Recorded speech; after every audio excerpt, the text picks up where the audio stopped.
এই অনুষ্ঠানটি শ্রোতাদের জীবন গল্প ভিত্তিক অনুষ্ঠান। এই অনুষ্ঠানে শ্রোতারা স্বেচ্ছায় নিজেদের জীবনের গল্প বলেন। শ্রোতারা যা এখানে বলেন তা সরজমিনে ইনভেস্টিগেটেড নয়, সুতরাং সেদিক থেকে বিশ্বাস অবিশ্বাস একান্তই আপনার নিজের। সম্পূর্ণ বিনোদনমূলক এই অনুষ্ঠানটি আমাদের ব্যক্তিজীবনে কখনো কখনো শিক্ষণীয় ভূমিকা রাখে। এই অনুষ্ঠানে যারা আসেন স্বেচ্ছায় অংশগ্রহণ করেন। এই অনুষ্ঠানে কনফেস করবার পরে কিংবা জীবন গল্প বলবার পরে তার ব্যক্তি ও সামাজিক জীবনে কোনো বিরূপ প্রভাব পড়লে সেটার জন্য রেডিও কর্তৃপক্ষ দায়ী নয়। জীবন গল্প, জীবন গল্প, জীবন নাটকের চেয়েও নাটকীয়। আসসালামু আলাইকুম প্রিয় দর্শক এবং শ্রোতা। দর্শক বলছে আসলে ইউটিউবে আমাদের এই গল্পটা আপনারা অনেকেই দেখেন সেই অর্থে, এবং শ্রোতা তো আসলে রেডিওর তো শ্রোতাই হয়। তো সপ্তাহান্তে আমি আরজে কিবরিয়া আপনাদের সবাইকে আমন্ত্রণ জানাচ্ছি জীবন গল্পের আরও একটি অনুষ্ঠানে এবং আরও একটি পর্বে। আমি কথা বাড়াবো না, শুরুতেই আমার সঙ্গে যিনি আছেন তার সঙ্গে একটু পরিচিত হব। কি নাম আপনার? আমার নাম রেশমা। রেশমার বয়স কত? 34 বছর বয়স। জি রেশমা, শুরু করেন এখন, একেবারে যেখান থেকে বলার আছে যেভাবে বলতে চান আপনি। শুরুটা করি হচ্ছে আমরা 5 বোন, আমার কোনো ভাই নাই, আর আমি হচ্ছি 3 নাম্বার। আচ্ছা। আর আমার বড় 2জন আর আমার ছোট 2জন। আমার আব্বু ছোটবেলা থেকে দেখতাম যে কখনো বাড়িতে আমি তাকে পাই নাই, আমি তাকে দেখি নাই, কিন্তু বাসায় থাকতো না। পরবর্তীতে আমি জানতাম যে আমার আব্বু মানে মুদি দোকান, মানে মুদির ব্যবসা আছে আমাদের। আচ্ছা। কিন্তু আসলে সেটা না। পরে এটা আমি জানতে পারছি আরো অনেক বড় যখন হয়ে গেছি, তখন জানতে পারছি যে আসলে আমার আব্বুর মানে কোথায় দোকান ছিল বা কি মানে কি করতো, ব্যবসা কি করতো সেটা। তো যাই হোক, তখন আমি এতটুকু বুঝি যে ওইটা বন্ধ হয়ে গেছে, ওই ব্যবসা যখন বন্ধ হয়ে গেছে তখন আমাদের অবস্থা খুবই খারাপ হয়ে গেছে। আচ্ছা। আর তার আগে ছোটবেলা থেকে একটু দোষীই ছিলাম আমি, মানুষের সাথে ঝগড়াঝাটি এগুলা খুব বেশি করতাম, এগুলোর প্রতি ইন্টারেস্ট খুব বেশি ছিল আমার। তো কেউ কিছু বললে তো তাকে তখন রাস্তার মধ্যে মার দিতাম, দিয়ে চলে আসতাম। আচ্ছা। মারধর করে চলে আসতাম। পরে বলতো যে তোর আব্বুর কাছে বিচার দেবো। পরে বলতাম যে আমার আব্বুকে তো আমি নিজেই দেখি না সকালে ঘুম থেকে উঠে, তো তোরা কিভাবে দেখবি আর তোরা কিভাবে বিচার দিবি? আর আমার আব্বু যদি আমার কোনো কিছু বলে তাহলে এরপরে আরো মার খাবে, এই কথা বলে টলে চলে আসতাম। তো এইভাবেই লাইফটা কাটে। তো ছোটবেলা থেকে আমার ফ্যামিলির মানুষ, আমি যে একটু দোষী, একটু রাস্তার মধ্যে খেলাধুলা করতাম বিধায় হয়তো বা জানি না কি কারণে আমার প্রতি মানে বিশ্বাস আস্থাটা হয়তো ওরকম ছিল না। মানে কার? ফ্যামিলি মেম্বারদের বলতে কি আমার মার বিশেষ করে ওরকম এটা ছিল না। তো ছোটবেলা আমাদের সম্পর্কে মানে আমার ফুফাতো বোনের আপনার ননাসের ছেলে, তো সম্পর্কে আমার মামা হয়।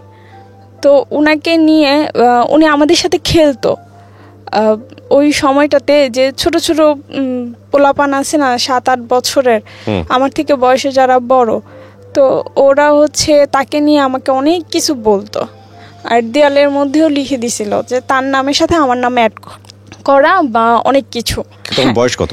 আমার বয়স তখন কত হবে, 5-6। আপনাকে নিয়ে ওনার নাম জড়িয়ে দিয়ে প্লাস দিয়ে লিখতো দেয়ালের মধ্যে? লিখতো। তো আমার মা কোনো কিছু চিন্তা ভাবনা না করে না আমাকে অনেক মারছিল।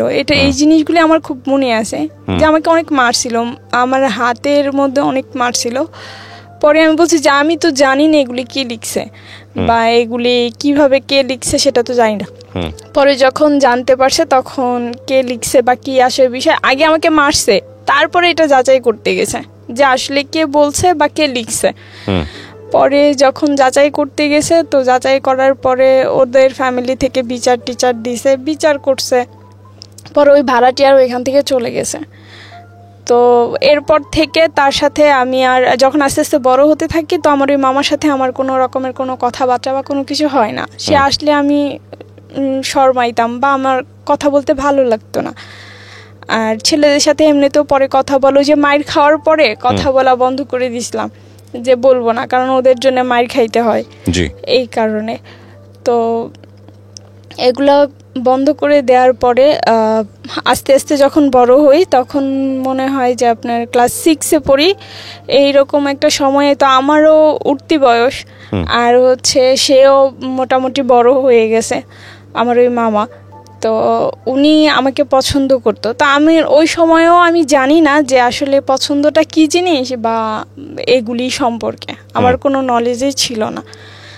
পরে একদিন ওনাকে আবার আমার এলাকারই আমার আন্টি, তারপর হচ্ছে আমার যারা তো বোন ছোটটা আছে, ও আবার অনেক পছন্দ করতো।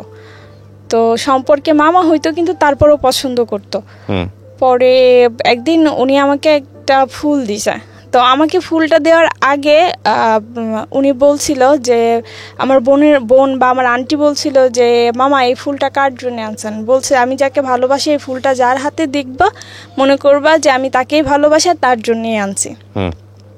তো এগুলা বলার পরে ওরা মানে দেখতেছে যে আসলে কাকে দিবে ফুলটা, কার জন্য আনছে। পরে ফুলটা আমার হাতে দেখছে, দেখার পর ওনারা বলছে যে আল্লাহ, এত ছোট মেয়ের লাস্টে দিয়া মানে পছন্দ করার মতো আর কাউকে পাইলো না, এত ছোট একটা মেয়েকে। পরে আমার মেজো আপু পরে আমাকে বলতেছে এই ফুলটা কার কাছ থেকে নিয়েছে। আমি বলছে যে মামা দিছে। পরে বলতেছে ওর ফুলটা ওকে ফেরত দিয়ে দাও, কারণ যেহেতু আমার বোনের বান্ধবী ওরা ছিল তো ওরা তো সবই জানে। বলছে যে ফুলটা ফেরত দিয়ে দাও। আমি বলছি আচ্ছা ঠিক আছে। পরে আমি গোলাপটা ফেরত দিয়ে দিছি। পরে আমি বলছি যে নেন আপনার গোলাপ, আপনার কাছে দিয়ে দিলাম, আমার এই ফুলের দরকার নেই। আমার আপু বলছে এটা ফেরত দিয়ে দিতে, ফেরত দিয়ে দিয়েছি। তো তারপরে উনি অনেক কষ্ট পাইছে। তখন আমি জানি না যে আসলে ভালোবাসা কি।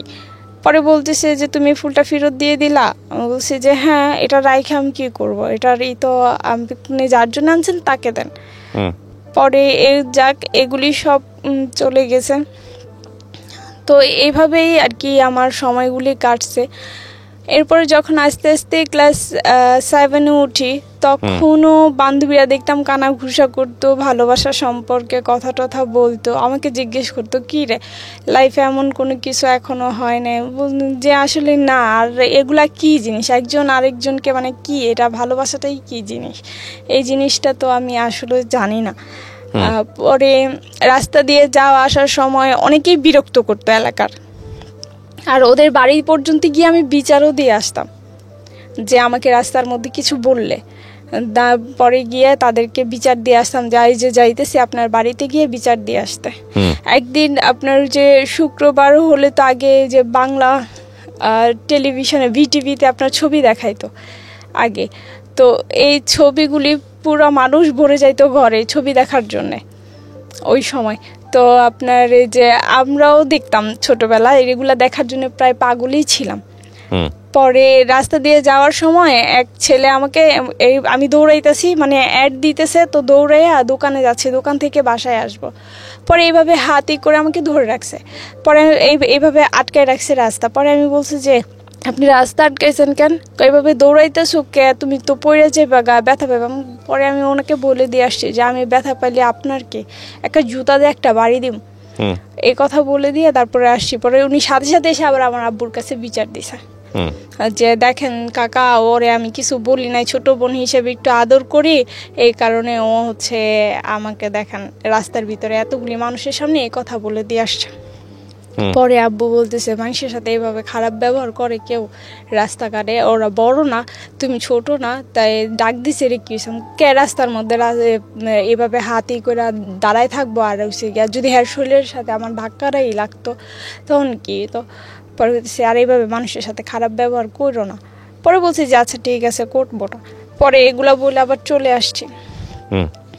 তো যখন ক্লাস 7-এ তখন একটা ছেলে আমাকে পছন্দ করতো আমার এলাকারই, আর ও আমাকে পছন্দ করতো কি, ওর অনেকের সাথে রিলেশন ছিল, মানে আমাদের বাড়ির পাশের বাড়ির অনেকের সাথে রিলেশন ছিল, আর এগুলি আমি পিয়নগিরি করছি। ওকে, এইসব সম্পর্কে আমি পিয়নগিরি করছি, আমাকে দিয়েই করাইছে, এটা গিফট আইনা দিত তাদেরকে, আমাকেই দেখাইতো এগুলি। তো আমি বলতাম যে এটা না ওইটা, আবার ওর আন্টির কাছেই পড়তাম, মানে প্রাইভেট পড়তাম, তো আন্টির কাছেই পড়তাম, তো একসাথেই পড়তাম মাঝে মধ্যে, আবার কোনো সময় বেচ সময় আলাদাও ছিল। তো ওইগুলি করার সময় আপনার হচ্ছে ওই আস্তে আস্তে মানে যখন এই এত কিছু করছে বা এত কিছু, তখন আস্তে আস্তে এই জিনিসগুলি সামনে আসছে যে আসলে ভালোবাসা কি। তখন বুঝতে পারছি, যেহেতু পিয়নগিরি করতেছি, একজনের চিঠি আদান প্রদান করতেছি, তার মানে তো একটু নলেজ হয়েছে তখন। পরবর্তীতে এগুলি করতে করতে পরে একদিন ওর বন্ধুরাই বলতেছে যে তুই কি দূরের করতেছ, তোর সামনেই তো আছে মেয়ে, তো তাকে পছন্দ না করে সিলেকশন না করে এত দূরে গিয়ে সম্পর্ক করার কি দরকার। পরে বলতেছে যে কাছে কে, কয়ে যে ওরে দেখোস না, ওকে দেখতে শুনতে কম। পরে বলতেছে ও যে দোষী, ওর যে ডাইনি, রাস্তাঘাটে কি নাকি কয়ে বয়, এটা কি কোনো গ্যারান্টি আছে?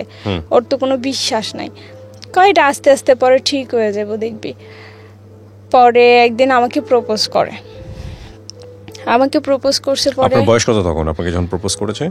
আমার বয়স, আমি তখন ক্লাস 7-এ পড়ি আর কি। অ্যাকচুয়ালি বয়সটা হয়তো কত হবে, 15-16 হবে এইরকম। পরে আমাকে বলতেছে, পরে আমি বলছি যে এইগুলা কি?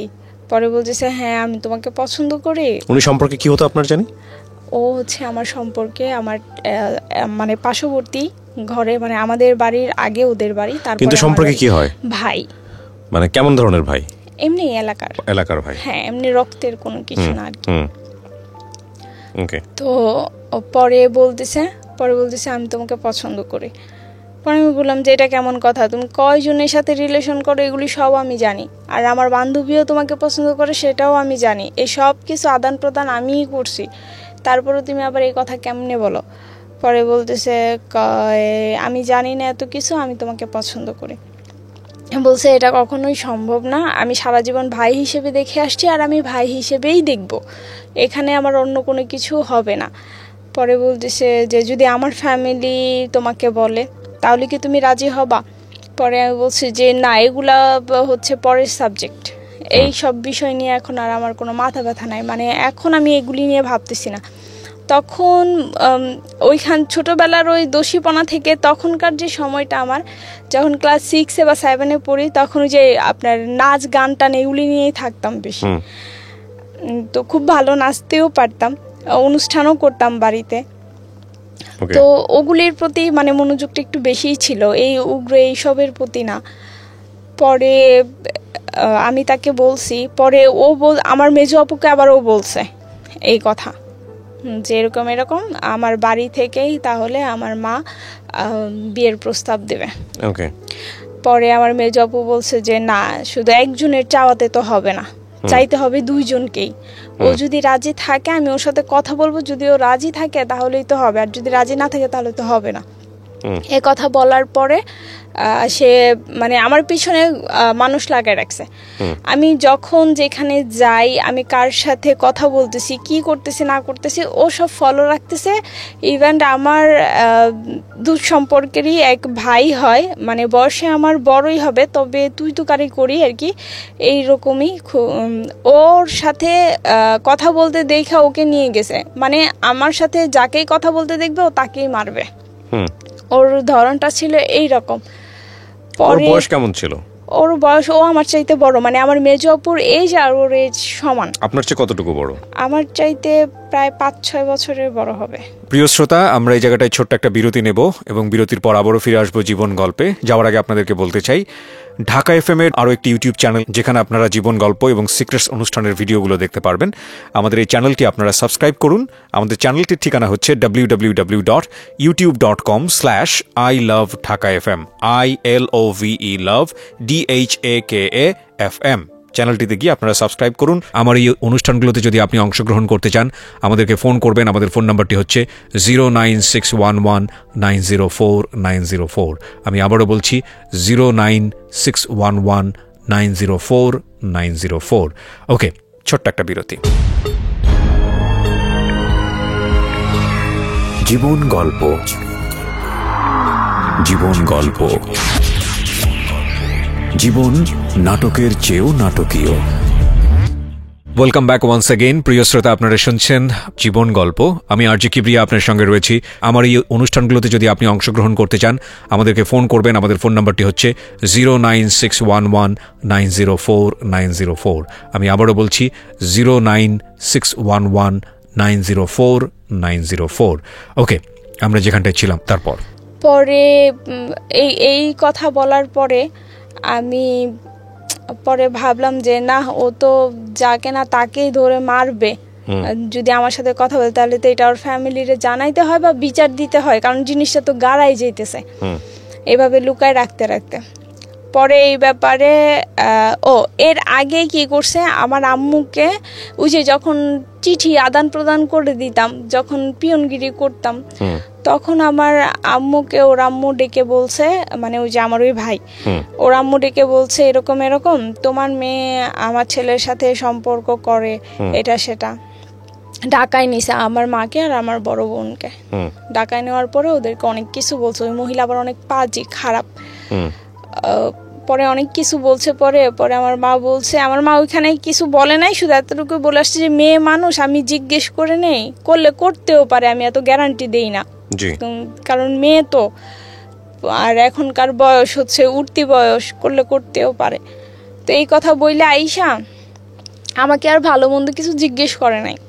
জিজ্ঞেস না করে তখন বলতেছে আমার বড় আপু আর আমার মা এটা মানে নিজেরাই বলা বলি করতেছে। আর আমার বড় আপু বলতেছে দেখো তোমার মেয়ে জানে কোন সময় কোন আকাম করে বসে। মানে এই যে এই কথাটা শুনে, তো এই কথাটা আমি শুনছি, আমার খুব খারাপ লাগছে যে আদৌ আমাকে তো জিজ্ঞেস করতে পারতো। আর আমি তো মিথ্যা বলবো না যে ওর সাথে আমার কোনো সম্পর্ক আছে, এটা তো না। তো আমাকে কিছু জিজ্ঞেস না করেই আমার ওপরে এত বড় একটা কথা বলে দিছে। এই কথাটা আমার খুব খারাপ লাগছে, আমার অনেক কষ্ট লাগছে তখন, যে আমার ফ্যামিলির মানুষেরই আমার প্রতি বিশ্বাস নাই। পরে এটা করার পরে আমাকে আর তো কিছুই জিজ্ঞেস করে নাই। পরে ওর ফ্যামিলিকে আমি বিচার দিছি। আমার মা গেছে, আমার মেজো আপু গেছে, আমি গেছি, গিয়ে বিচার দিছি যে এরকম এরকম এই কারণে ও আমাকে পছন্দ করে বলছে, তো এই কারণে হচ্ছে গিয়ে ও আবার পুকুরে গোসল করতেছে তখন, যে হ্যারে মারবো, হ্যারে ধরবো, মানে আমার সাথে কাউকে কথা বলতে দেখলেই ও তাকে মারধর করবে, এরকম একটা ওয়ার্নিং সে আমাকে দিয়ে দিছে অলরেডি। পরে বলতেছে পরে দিছে যে ও নাকি আমাকে পছন্দ করে এটার জন্য। পরে দিছে যদি আমার পোলায় পছন্দ করে থাকে তাইলে সমস্যা কি, আমি আনমো, এই মায়ের এই বউ করে আনমো, কারণ মাইয়া কানাও না, লুলাও না, ল্যাংরাও না। আমার পোলায় যদি পছন্দ করে থাকে তাহলে আলহামদুলিল্লাহ, আমি এই মায়ের এই বউ করে আনবো। পরে আমার মেজো বাবার কই দিছে আম্মা এক হাতে তো আর তালি বাজে না, কারণ ও পছন্দ করে, এখন ও যদি পছন্দ না করে তাহলে তো আর এই জায়গা তৈতো না। এটাও কথা। পরে আমার জিজ্ঞেসে যে তাহলে তুই কি কস? পরে আমি কইছি না আম্মা, আমি ওরে ভাই হিসেবে দেখে আসছি, ওই আমার ভাই, এছাড়া আমাদের মধ্যে আর কোনো সম্পর্ক কোনো সময় হইব না। পরে এই কথা বলার পরে ওর মা ওরে রাইকা বলতেছে যে এরকম এরকম তোমার নামে বিচার আসছে, তুমি কি করছো, আর যেটা বলছো ওটা কি সত্যি নাকি, এখন ও তো চায় না, তাই তোমার চাইয়া তো কোনো লাভ নেই। পরে ছোট বোন, আমার ছোট 5 নম্বর বোন যেটা, ওইটাকে নিয়ে হচ্ছে আমি ইয়েতে গেছি, স্কুলে গেছি, তখন ওইখানে আমাকে আটকাইছে, প্রাইমারি স্কুলে পড়তে নিয়ে যাই, তো ওইখানে আমাকে আটকে দিয়ে বলতেছে যে তুমি, আমার মা তো বলছিল বিয়ের প্রস্তাব দিছিল, তুমি না করে দিছো কেন? আমি বলছি যে আমি না করবো না, আমি তো পছন্দ করি না। আপনি তখন প্রাইমারি স্কুলে? না, আমার ছোট বোন, আমি তো ক্লাস 7-এ পড়ি। তারপরে ও আমাকে আটকে সেখানে বলতেছে যে তোমারই তো আমার বাড়ি থেকে প্রস্তাব দিছেই, তুমি না করে দিছো কেন? পরে আমি বলছি যে আমি ভালোবাসি না, সেই কারণে আমি না করে দিছি। কারণ এই সমস্ত লাইনে আমি, আপনি বলছেন? হ্যাঁ, এই সমস্ত লাইনে আমি এখনো যাই নাই, আর কোনো না কোনো দিন তো কারোর সাথে সম্পর্ক করবাই। আমি বলছি যে যদি কখনো আমার মনের ভিতরে এই জিনিস আসে তাহলে হয়তো বা করবো না কেন, করতেও পারি, কিন্তু এখন তো নাই, এখন তো আর আমি এইসব কিছু নিয়ে ভাবতেছি না। পরে বলতেছে তুমি কাজটা ভালো করো নাই, তুমি না করে দিছো, আমার ফ্যামিলি গেছে। ও কিছু করতো, ছেলেটা কিছু করতো ওই সময়টাতে? না, ওই সময়ও কিছু করতো না, পেশায় কিছুই করতো না, শুধু ওই যে গিটার টিটার এগুলি নিয়ে পড়ে থাকতো আর কি, যখন যা মন চাইতো তখন তাই করতো। ঠিক আছে, এইরকম। তো পরে এই কথা বলার পরে ও বলতেছে আচ্ছা ঠিক আছে এই কাজটা তুমি ভালো করো নাই। পরে এটা বইলা আমাকে এটা বলে দিল, পরে আমি বাসায় চলে আসছি। ওই দিন রাত্রেবেলা ওর মা ওকে শাসাইছেই না কি করছে জানি না, ও নাকি আপনার বিষ খাইছে। ওকে, বিষ খাইছে। তো এগুলো আমি কিছুই জানি না। বিষ খাইছে, বিষ খাওয়ার পরে নাকি রাত্রে 2টা বাজে ওকে নিয়ে হসপিটালে গেছে, ও আশটাশ করায় নিয়ে আসছে। আচ্ছা, তো ওই যে না করে দিছি তার ছেলে এই কাজ করছে, এটাই হচ্ছে তার মানে আমার দোষ। আর হচ্ছে এটা নিয়েই উনি অকথ্য ভাষায় মানে গালাগালি, মুখে যা আসছে তাই বলছে। ইভেন আমার বোনদেরকে, আমাদেরকে, মানে আমাকে, আমার ফ্যামিলিকে যা ইচ্ছা তাই বলছে। তো অনেক বছর এটা নিয়ে ওনাদের সাথে এমন কোনো কথা বলি নাই, কোনো কিছু বলি টলি নাই, কোনো সম্পর্ক ওরকম আর ছিল না। পরে এটা চলে আসছি। তো আপনার হচ্ছে যখন আমি ক্লাস 8-এ উঠি তখন যে আন্টির কাছে আমি পড়তাম ওই আন্টিরই আপনার বিয়াই হয় আর কি, বিয়াই হয় সম্পর্কে। তো সে হচ্ছে আপনার পেশায় হচ্ছে একজন গিটারিস্ট। ওকে, হ্যাঁ, তার বড় বড় যেহেতু ব্যান্ডের সাথে জড়িত, তার এমন চুল ছিল অনেক বড় বড়। তো তাকে সে আর কি ইটি করতো, গান টান করতো, অত আসতো, কথা টথা বলতো। পরে একদিন তার ইয়ের জন্যে আমাকে একটু বলছিল যে এরকম এরকম। আমি ক্লাস 8-এ থেকে তখন ক্লাস 9-এ উঠছি আমি। আর ও যে মেয়েকে পছন্দ করে সেই মেয়ে ক্লাস 10-এ পড়ে, মানে আমার এক ক্লাস সিনিয়র সে। তো তখন হচ্ছে আপনার 9 আর ক্লাস 10, এই 9-এর একজন আর পরীক্ষার হলে আর 10-এর একজন বসায়। আচ্ছা, তো আমি ক্লাস 9-এ, ও ক্লাস 10-এ। তো এইভাবেই করতে করতে আপনার হচ্ছে পরে বলতেছে যে এরকম আমার ওই আন্টি যার কাছে আমি পড়ি, প্রাইভেট পড়ি, সে আন্টি বলতেছে এরকম এরকম তোদেরকে একটা কাজ দেবো। বলছি আন্টি কি কাজ দেবেন? বলতেছে যে এরকম এরকম ও তো একটা মেয়েকে পছন্দ করে, আর মেয়েটা হচ্ছে তোদেরই ক্লাসের, একসাথে মনে হয় পরীক্ষা দিবে, ক্লাস 10-এ পড়ে। নাম টাম সব বললো, মেয়ের বিবরণ দিয়ে দিল। পরে বলতেছি যে কোন শাখার কথাও বলে দিল। বলার পরে বলতেছে যে ওই মেয়েটাকে দেখবি, যে আসলে মেয়েটা দেখতে কেমন। পরে বলছে যে আচ্ছা ঠিক আছে। তো পরীক্ষার হলে আমি আর আমার বান্ধবী দুইজনই, মানে আমার সিট সামনে আর আমার বান্ধবীর সিট হচ্ছে পিছনে। আর আমার বান্ধবীর সামনে হচ্ছে গিয়ে আবার ওই মেয়েটা বসা, মানে ওর সিট আর আমার বান্ধবীর সিট একসাথেই পড়ছে। ও ক্লাস 10-এ আর আমার বান্ধবী 9-এ। তো আমরা দেখছি, এখন আমার বান্ধবী ওকে দেখা তাকাই আছে, মানে মেয়েটা খুবই সুন্দর, অনেক সুন্দর দেখতে। পরে দেখা তাকাই আছে। আমি পরীক্ষার হলে পরীক্ষা দেওয়া বাদ দিয়ে ওর দিকে তাকায় থাকলে স্যারে তোমার খাতাটা লয়ে যাবো। পরে চুপ করে রয়েছে, অনেক সুন্দর তো, দেখতেই মন চায়। পরে আমি কি এমনি তাকায় থাকো না। পরে সত্যি সত্যি স্যার আইসা ওর খাতাটা নিয়ে গেছে, কারণ দেখছি যে ঘাড় ঘুরাই রাখছে ওই পাশে, মনে করছে যে ওটা দেখা লিখতেছে। পরে যখন স্যার দেখলো যে না ও ক্লাস 9-এ পড়ে, ও ক্লাস 10-এ পড়ে, পরে বলতেছে আবার খাতাটা দিয়ে দিছে ওরে, আবার কিছুক্ষণ পানিশমেন্টও দিছে। তো আমি বলছি, পরে আন্টির আমি বললাম যে আন্টি দেখছি মেয়েটা অনেক সুন্দর। পরে বলতেছে আর ওই সময়ে আপনার হচ্ছে আমাদের স্কুলে একটা কনসার্টের আয়োজন করা হয়েছিল। তারপরে ওই যে ছেলেটার জন্য যে কথা বলতে করছিলাম, পরে ওই ছেলেটাকে আবার আমার ভালো লাগছে। যে ছেলেটা আপনার পিছনে ঘুরতো? না, তাহলে ওই যে কনসার্ট করে আমার আন্টির, যে ছেলেটা আপনার জন্য বিষ খাইলো, ওর কি অবস্থা? ওর অবস্থা ওর মতো।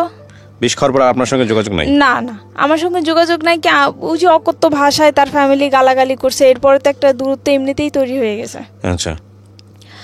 পরে গিয়ে ওই ছেলেটাকে, পরে আমি যার সাথে লাইফে জড়াইছি সে হচ্ছে, ওর সাথে আপনি জড়ালেন কিভাবে? মানে যার সাথে আপনি লাইফে জড়ালেন, মানে এই যে এটাই, মানে ওই যে পরীক্ষা দিতে গেছে না, তো ওই থেকে পরে আমাকে বলছিল যে কনসার্টে হবে, তো ওই মেয়েটার কে বলতে যে ওই ছেলেটা ওই মেয়েটাকে পছন্দ করে। পরে আন্টি আর আমাকে এটা শিখাই দিছে। পরে আমি বলছি যে এরকম এরকম, ওই মেয়েটাকে গিয়েই বলছি যে আপু আপনার নাম কি এটা? পরে বলতেছে হ্যাঁ। পরে আমি বলছি আপনি ওনাকে চেনেন? পরে বলতেছে হ্যাঁ চিনি। পরে আমি বলছি যে উনি তো আপনাকে অনেক পছন্দ করে, আমাকে বলছে সেটা। পরে ওই মেয়েটা বলতেছে যে ওনাকে গিয়ে বইলো আপু যে ও আমার পায়ের স্যান্ডেলেরও যোগ্য না। আপনাকে রিপ্লাই দিছে এটা? হ্যাঁ আমাকে এটা। পরে আন্টিরা আমাকে বলতেছে যে জিজ্ঞেস বলছিলাম। পরে আমি বলছি যে হ্যাঁ বলছি। আসলে কি ছেলেটা পছন্দ করতো? হ্যাঁ আসলে অনেক পছন্দ করতো। এটা কি ছেলেটা আপনাকে বলছে? হ্যাঁ এটা আন্টি সবার কাছেই বলছে। আপনি তো শুনেন না নিজের কানে? আমি নিজের কানে শুনি নাই, কিন্তু পরে যে যখন তাকে রিপ্লাই উত্তরটা আন্টি দিতেছিল তখন আমরা সামনে মানে আমরা পড়তে বসছি তো তখন পরে বলতেছে যে এরকম এরকম তুমি তো এরকম মানুষকে পছন্দ করছো, এখন কয় উত্তর কি দিছে? পরে বলতেছে ওদের কাছে উত্তর দিছে তুমি নাকি তার স্যান্ডেলেরও যোগ্য না। আচ্ছা। পরে এই কথাটা শুনে ছেলেটা অনেক কষ্ট পাইছে, মানে কষ্ট পাইছে, চোখের পানি টলটল করতেছিল আমাদের সামনেই তখন। পরে দেখলাম যে উনি ওনার কষ্টটাকে হাইড করে গিয়ে উনি হাসতেছে, মানে চোখের পানিটা নিচে পড়তে দিল না, উনি হাসতেছে। ওনার এই জিনিসটা দেখে আমার খুব মানে আমার মনটা তখন একটু নরম হয়ে গেছে ওনার প্রতি, যে মানুষ এরকমও হয়, এত কষ্টের পরে কিভাবে নিজেকে হাইড করে নিল। পরবর্তীতে এইভাবেই পরে আস্তে আস্তে আস্তে মানে তখনই আপনার ওনাকে ভালো লাগে? হ্যাঁ ওনাকে ভালো লাগছে। আস্তে আস্তে আপনার হচ্ছে ইয়েতে গেছি, অনেকেই আমাকে অফার করছে এমনি, কিন্তু আমার জন্য কোনো বিয়ের ঘর কোনোদিনও আসে নাই ভাইয়া। তো যখন আসছে উনি পরে নানানভাবে মানে রং নাম্বারে ফোন দিয়ে আমি ওনার সাথে কথা বলতাম। আচ্ছা। আর এই সুবাদে হচ্ছে আমাদের একটা জায়গা রাখতে গিয়ে আমার মা অনেক টাকা ঋণ করে ফলে।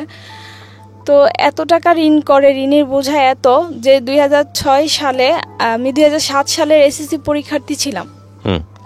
আমি 2006 সালেই আমার লেখাপড়াটা বন্ধ করে দিতে হয়। আমার লেখাপড়াটা বন্ধ করে দেয়। আমার আব্বুর অনেক ইচ্ছে ছিল আমাকে একজন লয়ার বানানোর, আর ওনার কথাতেই আমি তখন আর্টস নিয়ে লেখাপড়া শুরু করি। যখন ক্লাস 9-এ উঠি তখন তো সাবজেক্ট আপনার ভাগ করে দেয়া হয়, আর্টস কমার্স সায়েন্স। তো আর্টস নিয়ে লেখাপড়া করি, যেহেতু বাবার ইচ্ছে একজন লয়ার বানাবে সেই ক্ষেত্রে। তো ক্লাস 9-এ থেকে যখন ক্লাস 10-এ উঠবো তখন আমার লেখাপড়াটা বন্ধ করে দেয় আমার ফ্যামিলি। বলতেছে যে তখন ওই যে জায়গা কিনছে অনেক টাকা ঋণ করছে এই কারণে। পরে বলতেছে যে এইভাবে তুই করতে পারতেছি না, তো একজনকে ভর্তি করলে আবার আরেকজনকে ভর্তি করতে পারতেছি না। পরে বলতেছে তোমার ছোট বোনকে ভর্তি করি, সামনের বছর তোমাকে ভর্তি করাই দেবো। শুধুমাত্র 800 টাকার জন্য আমাকে তখন ভর্তি না করে আমার ছোট বোনকে ক্লাস 7 থেকে 8-এ ভর্তি করে, আর আমাকে হচ্ছে ক্লাস 9-এ আমার পড়ালেখাটা ওইখানে বন্ধ করে দেয়। তখন আমি সবেমাত্র ক্লাস 10-এ উঠছি, ভর্তিটা তখনই হবে। পরে বন্ধ করে দেয়। তো এরপরে আমাকে যখন বন্ধ করে দেয় আমার পড়ালেখা, তো এরপর আমার আব্বু বলে যে আমার মেয়ের পড়ালেখাটা তো বন্ধ করে দিল না, আমার মেয়ের ভবিষ্যৎটা নষ্ট করে দিলা, আমার মেয়ের জীবনটাই শেষ করে দিলা। এই কথাটা আমার আব্বু বলছে। পরবর্তীতে অনেক কষ্ট, এই জায়গা কেনার পরে এমনও সময় গেছে ভাইয়া যে আমরা 7টা মানুষ ফ্যামিলিতে, 7 জন মেম্বার, 15 দিন একটানা আপনার শুধু রাত্রেবেলা খাইছি আর দুপুরবেলা না খাওয়া। অথচ আমার ফ্যামিলিতে কোনো দিনও আমার আব্বু কষ্ট কি জিনিস আমাদেরকে বুঝতে দেয় নাই ছোটবেলা থেকেই, কিন্তু এই জায়গা কেনার পর থেকেই এইরকম। পরে আমার ফ্যামিলিতে আমার আত্মীয় স্বজনরা পাশাপাশি বাড়ি ঘর, তো সবাই আমাদের চুলাতেই রান্না করতো, আমাদের গ্যাসের চুলাতেই সবাই রান্না করতো। কিন্তু কেউ, আমার ফুপু, আমার যেটা বলেন যেটি বলেন, কেউ আমাদেরকে এক থাল ভাত দিয়ে জিজ্ঞেস করে নাই। আমার ছোট বোনটা তখন মনে হয় 7 বছরের, ও না খেয়ে থাকতো সারাদিন, শুধু রাত্রে খাইতো। তা আমাদের পাশের এক চাচি আছে, উনি আবার জিজ্ঞেস করতো যে আরে মা কিছু খাইছো? পরে বলতো হ্যাঁ খাইছি আন্টি, আলুর ভর্তা আর ডাইল রান্না মায়ে ওগুলা দেয়া ভাত খাইছি। আসলে কিন্তু কিচ্ছু নাই ঘরে খাওয়ার মতো। তো এইরকম পরিস্থিতিও কাটাইছি। প্রিয় শ্রোতা, আমরা এই জায়গাটায় ছোট্ট একটা বিরতি নেব এবং বিরতির পর আবারও ফিরে আসবো জীবন গল্পে। যাওয়ার আগে আপনাদেরকে বলতে চাই, ঢাকা এফএম এর আরও একটি ইউটিউব চ্যানেল যেখানে আপনারা জীবন গল্প এবং সিক্রেটস অনুষ্ঠানের ভিডিওগুলো দেখতে পারবেন। আমাদের এই চ্যানেলটি আপনারা সাবস্ক্রাইব করুন। আমাদের চ্যানেলটির ঠিকানা হচ্ছে www.youtube.com/ilovedhakafm ILOVE love DHAKAFM। চ্যানেলটিতে গিয়ে আপনারা সাবস্ক্রাইব করুন। আমার এই অনুষ্ঠানগুলোতে যদি আপনি অংশগ্রহণ করতে চান, আমাদেরকে ফোন করবেন। আমাদের ফোন নাম্বারটি হচ্ছে 09611904904। আমি আবারও বলছি 09611904904। ওকে, ছোট্ট একটা বিরতি। জীবন গল্প, জীবন গল্প, জীবন নাটকের চেয়েও নাটকীয়। Welcome back once again. প্রিয় শ্রোতা, আপনারা শুনছেন জীবন গল্প। আমি আরজে কিবরিয়া আপনার সঙ্গে রয়েছি।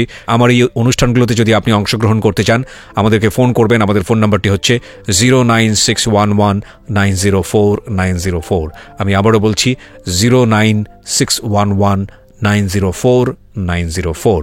ওকে, আমরা যেখানটায় ছিলাম তারপর তখন খুবই খারাপ অবস্থা। তারপরে গিয়ে ওকে যখন ওর সাথে আমার রং নাম্বারে কথা হইতে হইতে তখন ও এক সময় জানতে পারে যে আমি ওই মানুষ যে ওর সাথে রং নাম্বারে কথা বলতেছি। পরবর্তীতে আমাদের মধ্যে 6 সালে একটা রিলেশন তৈরি হয়। আচ্ছা। আর রিলেশন বলতে তখন আমি তাকে বলছিলাম যে হ্যাঁ, আমি তো কাকে ভালোবাসি সেটা আপনি জানেন। পরে বলতেছে কাকে ভালোবাসো বলো। আপনি জানেন সেটা, আমার আর নতুন করে বলার কোনো দরকার নাই। পরে বলতেছে যে হ্যাঁ আমি জানি সেটা আমি। আমি বলছি তো জানেনি, তাইলে তো আর আমাকে এটা জিজ্ঞেস করার কোনো দরকারই নাই আপনার। আর এর ভিতরে তো আমার লেখাপড়াটাও অফ। আচ্ছা।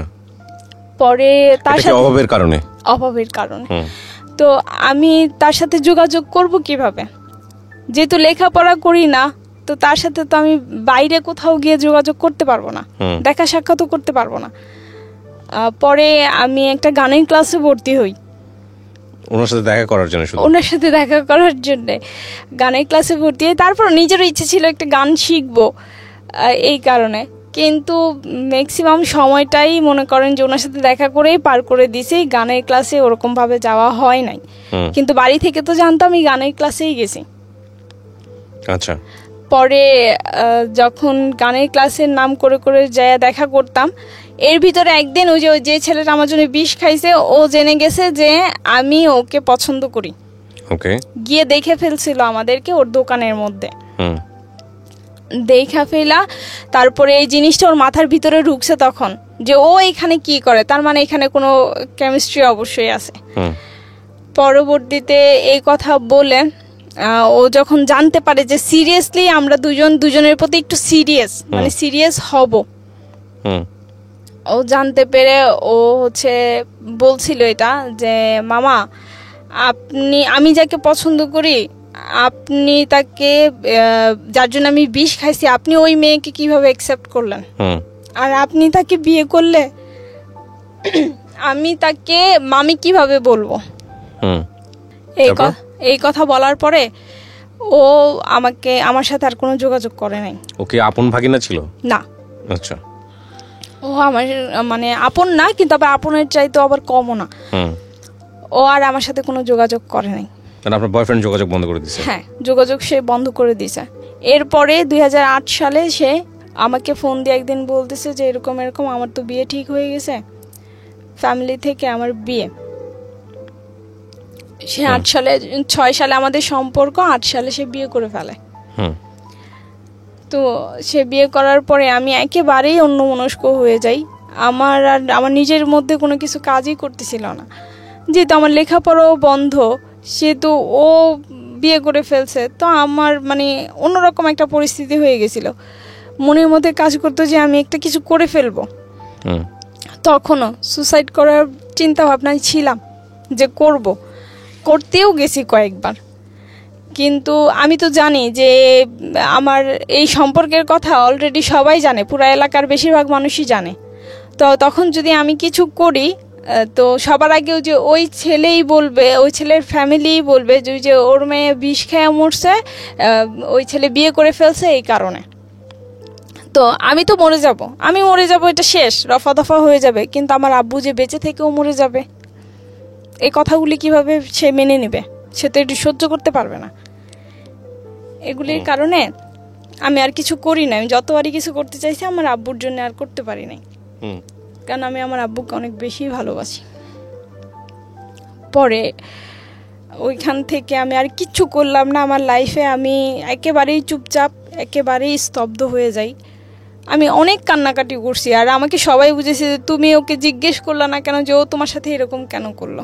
আমি বলছি যে যদি আমি সত্যি ভালোবেসে থাকি বা আমার ভালোবাসা যদি সত্যি হয়ে থাকে, ও কোনো না কোনো একদিন আমাকে অবশ্যই বলবে আর আমার কাছে মাফও চাইবে। পরে বলতেছে ওর পরে জানতে পারি যে ওর একটা মেয়ে হয়েছে, প্রথম আপনার মেয়ে হয়ে মেয়ের হার্টে ব্লক হয়েছে। ব্লক হওয়ার কারণে সে ওই মেয়েটা মারা গেছে। পরে একদিন রিক্সার মধ্যে সে আমাকে বলছে কথা, কয় তুমি শুনছো? পরে আমি বলছি পাপ কখনো বাপকেও ছাড়ে না। আমি ওনাকে এই জবাবটা দিয়ে আসছিলাম। আর আমি নামাজ পড়তে বসেও কান্নাকাটি করতাম আর বলতাম যে আল্লাহ গো, আমার মনটা যে ভাঙছে কোনো কারণ নেওয়া, তখন তো আমি জানি না তো কী কারণে সে এরকম করছে, যে ভাঙছে তার বিচার তুমি করো, তার সে যাকে সবচেয়ে বেশি ভালোবাসবে ওই ভালোবাসা মানুষটাকে তুমি কারে নিয়ে যাও, যাতে সে বোঝে যে ভালোবাসা হারাইলে কেমন লাগে, ওই মানুষটাকে কষ্ট দিলে কেমন লাগে, এই জিনিসটা তাকে বোঝায়ও। তো আমি জানি না আদৌ এই ডাক কবুল হয়েছে কিনা, কিন্তু তার আমার মনে হয় যে হয়ে গেছে কবুল। পরবর্তীতে যখন একাকিত্ব সময় থাকি, এর ভিতরে আমার জ্যাঠাতো বোন মানে মেজু, ওর হাজব্যান্ড, তারপর হচ্ছে ও, মানে রাস্তার ভিতরে আমার ওই জ্যাঠাতো বোনের হাজব্যান্ডের সাথে ওই আকাশ আমাকে দেখছে। আচ্ছা, আকাশ নামের একটা ছেলে। হ্যাঁ, সে আমাকে দেখছে। দেখার পরে সে জিজ্ঞেস করছে এই মেয়েটা কে। সে বলছে যে ও তো হচ্ছে আমার শালিকা হয়। এটাই, কিন্তু তখন আমি জানি না, আমি তাকে চিনিও না। তো পরবর্তীতে বলছে ওকে আমার ভালো লাগছে। এইটাই হচ্ছে মানে সূত্র। এই সূত্র ধরেই আমার যারা তো বোন, তারপর হচ্ছে তার হাজব্যান্ড ওই আকাশের কাছ থেকে আমাদের ফ্যামিলিতে অভাব অনটন, খাবার নাই, এটা নাই সেটা নাই, এগুলো বলে বলে অনেক টাকা পয়সা খাইছে। ওকে, মানে ও কাছ থেকে নিয়ে আসতো? হ্যাঁ, নিত আমাদের কথা বলে, আর ও দিত। ঠিক আছে, ও দিত, কিন্তু এগুলি কিছুই আমি জানি না। ওকে, আমি এই সম্পর্কে কিছুই জানি না। আর ওই আকাশকে হচ্ছে গিয়ে আবার একজন এলাকারই একজন প্রতাপশালী লোক, সে হচ্ছে ছোটবেলা থেকে পালছে, নিজস্ব কোনো বাড়িঘর এখানে কিন্তু নাই, কিন্তু ওই লোকের দাপটে সে আমার সাথে যা করার করছে। অনেক টাকা পয়সা ছিল আর অনেক আদর করতো, তো এই কারণে আরো বেশি করতে পারছে। ওকে, পরে এই কথা বলার পরে ওনারা টাকা পয়সা খাইছে, এটি করছে। একদিন আমাকে নিয়ে গেছে আমার যারা তো বোন বড়টার বাড়িতে ঢাকাতে, তো ওর বাড়িতে আমরা সবাই বেড়াতে যাই। সেই সুবাদে হচ্ছে আস্তে আস্তে একটু দেরি হয়ে গেছিল। পরে আমার ওই দুলা ভাই আর আমার ওই বোন বলতেছে যে এরকম এরকম তুমি হচ্ছে গিয়াতে এত রাত্র হয়ে গেছে, এখন আর বাড়ি যেতে হইব না, কালকে সকালেই যাও, আজকে তুমি এদিকেই থাকো। পরে আমি বললাম যে না, আমি তো কোনোদিনও মানে বাইরে কোথাও গিয়া ঘুমাই নাই, আমার অন্য কোথাও ঘুমানোর অভ্যাস নাই, আমার ঘর ছাড়া আমার ভাল লাগে না, আমি থাকতে পারবো না। পরে বলতেছে যে সমস্যা নেই। আমি কই না, আব্বু রাগারাগি করবো, আব্বু অনেক টেনশন করবো। পরে বলতেছে টেনশন করবে না, আমি কাকারে ফোন দিয়া বলে দিতেছি। তো আমার আব্বুরে ফোন দিছে, ফোন দিয়ে বলতেছে কাকা এরকম এরকম, তো অনেক রাত্র হয়ে গেছে, এই কারণে আর নিয়ে আসলাম না, তো আজকে রাত্রে থাকুক, সকালবেলা আমি আবার বাড়িতে দিয়ে যাবো না। পরে আব্বু কইছে ইয়ে থাকবো, পরে কইতেছে কয় থাকবো, কারণ আমার আব্বু আমার সম্পর্কে জানে যে আসলে আমি থাকুই না মানুষ না ওইখানে। পরে কইতেছে রাখতে পারবা ওরে, জোরাজুরি করে, যদি থাকতে না চাই তাহলে লয়ে পড়ো। কয় না না থাকবো, ইয়ে সমস্যা নেই। পরে কইছে তা আচ্ছা ঠিক আছে, তাহলে সকালবেলা আইনা দিয়ে যাও। আচ্ছা, পরেও যে ওইখানে ওই রাতটা আমি থাকছি। ও হচ্ছে পরের দিন সকালবেলা মানে সারা রাত্র ওই বাড়িতেই ছিলাম। বাড়িটা অনেক ভিতরে, মানে খোলা মাঠ, এরপরে জঙ্গল, গাছপালা দিয়ে ভরা, তারও ভিতরে, অনেক ভিতরে বাড়ি, মানে মেন রাস্তা থেকে অনেক দূরে। না কিন্তু আমি বুঝতে পারছি না, এরকম অপরিচিত একটা ছেলের সঙ্গে আপনার বাবা থাকার পরামর্শ দিবে কেন? না আমার বাবা তো আমার জ্যাঠাতো বোনের বাড়িতে থাকার পারমিশন দিয়েছে। কিন্তু ওই বাড়িটা কি, ওর বাড়ি কি জ্যাঠাতো বোনের বাড়িতে কাছাকাছি ছিল নাকি আগে এসে বসেছিল? না, ওরা আগে থাকতে প্ল্যান করা ছিল। আপনি তো জানতেন যে আপনি এই ছেলেটার সঙ্গে? না, আপনিও জানতেন না? না। ওকে, তাহলে ছেলেটা আসলো কিভাবে? এই ছেলেটা আসছে হচ্ছে গিয়ে যে আমার জ্যাঠাতো বোনরাও যে আমার নাম করে করে ওর কাছ থেকে টাকা খাইছে। ওকে, সো ওই ছেলেটা ওইভাবে আসছে আপনার হ্যাঁ, বাড়িতে? তারপর ওইভাবেই আসছে। তো এরা তো প্ল্যান করেই রাখছে। ততদিনে তো আপনি ওর ছেলের সঙ্গে পথে সম্পর্কে জড়ায় গেছেন নাকি? না, তখনও জড়ান নাই? না। ওকে, ফাইন। হ্যাঁ, তখনও জড়াই নাই। আমি তো জানতামই না এই বিষয়ে। আর ওরা যে টাকা পয়সা খাইতেছে আমি এগুলোও কিছু জানতাম না। ওকে, তারপর পরে ওই দিন রাত্রেবেলা কোনো কিছু হয় নাই, তো এগুলো তো ওনাদের প্ল্যান করাই ছিল।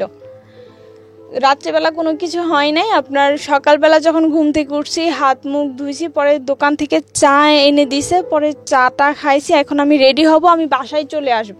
আমি বলতেছি যে আমি বাসায় চলে আসবো, আমি আর ওইখানে থাকবো না। পরে বলতেছে আচ্ছা যাইবা, তোমার বাইরের দোকানটা বন্ধ করুক, একটু পরেই তোমার বাড়িতে নিয়ে দিয়ে। তা আমি দোকানে যাই, যা তোমার বাইরে পাঠাই দিতেছি, তোমার বাইরে তোমার বাড়িতে নিয়ে দিয়ে আসবো। মানে আমার যারা তো বোন এই কথা বললো আমাকে। আমার যারা তো বোন এই কথা বলার পরে তো বাড়ি খালি, বাড়িতে আর কেউ নাই। আমি এক রুমে বসেছিলাম, তো একটু পরে দেখি একটা ছেলে ঢুকলো ঘরে, মানে আকাশ ঢুকলো ঘরে, ঘরে ঢুকার পরে সে হচ্ছে বাইরে থেকে, পরে আমি জানি না কে কি করছে, দরজাটা বন্ধ করে দিছে, মানে ছিটকিনি আপনার লাগাই দিছে বাইরে থেকে। ছিটকিনি লাগাই দেওয়ার পরে সে হচ্ছে আমার সাথে অনেক বলা নাই, কথাবার্তা কিচ্ছু না, শুধু মানে আমার সাথে মানে ধস্তাধস্তি শুরু করে দিছে। তাই বলতেছে আপনি কে? মানে আমি যে ওইখান থেকে চিল্লাইলেও কেউ শুনবে না, কারণ ওইখানে বাড়িঘর নাই সামনে। পরে আমার সাথে এরকম করতেছে, আমি তো আপনাকে চিনি না, আপনি কে? আর আমার সাথে এরকম করতেছেন কেন? আমার বোন কই, আমার দুলাভাই কই? পরে বলতেছে যে সমস্যা নাই, তুমি আমার চিনো না, আমি তো তোমার চিনি, তুমি তো আমার কাছ থেকে টাকা পয়সা নিছো। আচ্ছা। পরে আমি বলছি আমি টাকা পয়সা নিচ্ছি? মানে কয় হ্যাঁ, তোমার ফ্যামিলিতে এই সমস্যা প্রবলেম, কিস্তি দিতে পারে না, তোমাদের ঘরে খাবার নাই, এগুলি বলে তো তুমি তোমার বোন রে দিয়া তো আমার কাছ থেকে টাকা পয়সা নিয়েছো। পরে আমি বলছি যে আমি তো আপনাকে চিনিই না, আপনি কে সেটা তো আমি জানিই না, আপনাকে তো আমি চিনিই না, তাহলে আমি কিভাবে নিলাম? আপনি কি কোনোদিন আমার নিজের হাতে দিছেন? আমাকে দিছেন? কয় না, তোমার বোনের হাতে দিছি। আমাকে তাহলে তাকে গিয়ে ধরেন, আপনি এই সমস্ত ব্যাপারে তো আর আপনি আমাকে কিছু বলতে পারেন না, যেটা আপনি আমাকে সরাসরি দেন নাই। পরে এই কথা বলার পরে সে হচ্ছে আমার সাথে অনেক জোরাজুরি করে, ইভেন সে আমাকে একটা সময় গিয়ে সে আমাকে করে ওইখানে। এই প্রথম ভাইয়া কেউ আমার শরীর করে। পরে হচ্ছে যে আমার তখন অবস্থা খুবই খারাপ হয়ে যায়। পরে আমি বলতেছি যে আমি চলে যাব এখান থেকে, আমি এখানে থাকবো না, আমি চলে যাব। পরে ও বের হয়ে গেছে, পরে দেখলাম কে মনে হয় দরজা খুলে দিছে, ও বের হয়ে গেছে। পরে আমার বোন এসে বলতেছে যে যা হয়েছেই, মানে এরকম বুঝালো যে তারা কিছু জানে না, এই ব্যাপারে। তো তাদের দরজা বন্ধ করলো কে আর খুললো কে, যদি তারা কিছু নাই জানে। পরবর্তীতে কান্না করতেছে, বলতেছে বাড়িতে এই সমস্ত ব্যাপারে কিছু বইলো না, যা হওয়ার হয়েছে, আমি দেখতেছি এই জিনিসটা। পরে আমি আর বাড়িতে কাকে কি বলবো, কারণ তখন যে আমি ওর বিরুদ্ধে কোনো অ্যাকশন নেব, আমার ফ্যামিলি ভাত খাইতে ভাত পায় না, আমি কিভাবে নেব? কারণ আমার ফ্যামিলির তো ওরকম টাকা পয়সা কিছু নাই। পরে আমি কোনো অ্যাকশন বা কোনো কিছু নেই নাই। এরপর থেকে ও সব সময় আমাকে ব্ল্যাকমেল করে যাচ্ছে যে এরকম হয়েছেই তো, তাইলে আমাকে কেন বিয়ে করবে না? ছেলেটা বিয়ে করতে যাচ্ছে আপনাকে, আকাশ? হ্যাঁ, আমাকে কেন বিয়ে করবে না? বলছি যে না, আমি বিয়ে করব না, যা হয়েছে তো আমার লাইফে হয়েছেই, কিন্তু তারপর আমি বিয়ে করব না। তো আমি আর আমার বান্ধবী মিলে কোথাও ঘুরতে যাচ্ছিলাম, ওই সময় রাস্তার ভিতরেও আমাকে আটকাই দিছে। পরে বলতেছে রিক্সা থেকে নামো, রিক্সা থেকে আমাকে নামাই দিছে। বলছি যে রিক্সা থেকে কেন নামবো? বলতেছে নামো, রিক্সা থেকে নামো, নেমে আসো। পরে পরে বলতেছে রাস্তাঘাটে মানুষ দেখতেছে, ভালোই নেমে আসো। পরে নামছি রিক্সা থেকে, নেমে আমি আর আমার বান্ধবীকে একটা ঘরে নিয়ে গেল। সেখানে গিয়ে দেখি যে আপনার হুজুর বসা, তারপরে হচ্ছে আপনার অনেক লোকজন বসা, মানে সে বিয়ের প্ল্যান করে ফেলছে, এখানেই বিয়ে দেবে। আর সে এগুলি সব ব্যবস্থা করে দিছে ওই যে তার ভাই, বলা যে ভাই, সে টাকা পয়সা দিয়ে। পরে হুজুরকে দিয়ে হচ্ছে সে বিয়ে পড়াই। এখন আমি বলতেছি যে আমি তো ওইখান থেকে চলে যাব। এখন আমি আমার বান্ধবীর বলতেছি যে আমার অজু টজু করাইতে নিয়ে গেছে, আমি তো এখান থেকে চলে যাব। ও আমাকে বলতেছে তুই গেলে তো আমি আটকা পড়ে যাব। তখন আমার কি হইব, মানে আপনাদেরকে কিডন্যাপ করা এক অর্থে? হ্যাঁ, আমাকে বলতেছে তুই যে এখান থেকে পালাই যাবি, তুই তো পালাই যাইতে পারবি, কিন্তু আমার যেভাবে ধরে রাখছে আমারে তো আটকাই দিব, তাইলে তখন আমার কি হইব, আর আমি কিভাবে এদিক থেকে বাইরমো? তা আমি আমার ক্ষতির লেগে তো আমি ওর ক্ষতি করে দিতে পারি না এই জায়গার ভিতরে, যেহেতু ওর কোনো দোষই নাই, একজন নির্দোষ মানুষ। পরে আমি কি চুপ করে গিয়ে বসছি। বসার পরে ওইখানে আপনার কাজী টাজি দিয়ে আপনার বিয়ে পড়াইতেছে। পরে আমি বলছি যে আমি এখন বিয়ে করব না। পরে বলতেছে যে এখন বিয়ে করবা না তো? না, এখন তো বিয়ে হবে না, শুধু কাবিনটা লেখা হবে, বিয়ে পরে হবে, আমাকে এই কথা বলছে। তো আমি বলছি কাবিন লেখা হবে, আমি তো মানে বিয়ে পড়াইতে দেখছি, কিন্তু কিভাবে বিয়ে পড়াই সেটা তো আর আমি দেখি নাই, যে আসলে কাবিন লিখলেই যে বিয়ে হয়ে যায়। আপনি কবুল বলছিলেন? না, শুধু সাইন করছি। সাইন করলে বাংলাদেশের রাষ্ট্রীয় আইনে বিয়ে হয়ে যায়, কিন্তু আপনি কবুল বলেন নাই। আপনি আপনাকে জোর করেও বলানো হতো তাহলে বিয়ে হতো না। আমি যত জানি এটাই সম্ভবত নিয়ম। হ্যাঁ, শুধু সাইনটাই করাইছিল ওনারা আমাকে দিয়ে। পরে বলতেছে যে তোমার কিচ্ছু বলতে হবে না, তুমি শুধু এখানে একটা সাইন করো। তাও আমি মক্কর ধরছিলাম যে আমি করব না, কিন্তু তারপরেও বলছে যে করো। পরে সাইনটা করাটার পরে ওইখান থেকে চলে আসছি আমি।